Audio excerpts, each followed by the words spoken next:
In this video, I'm going to teach you how to link phone number in Rainbow Six Siege.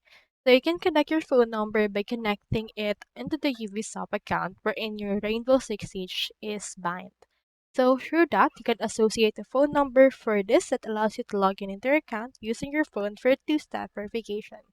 So to set up your phone number, you can head over to the account management page and log in with your Ubisoft account. The private information section, choose edit and then select add a phone number. From in there, you can enter your phone number and choose add option.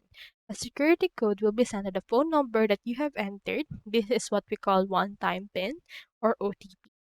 Enter the security code and select submit, and once it recognizes that it's the correct security code, your new number should be able to be added on your account information page. You can change your phone number associated with this by following the same steps and clicking on edit next to the phone number item. So that's all there is today, and I hope this video helped you out.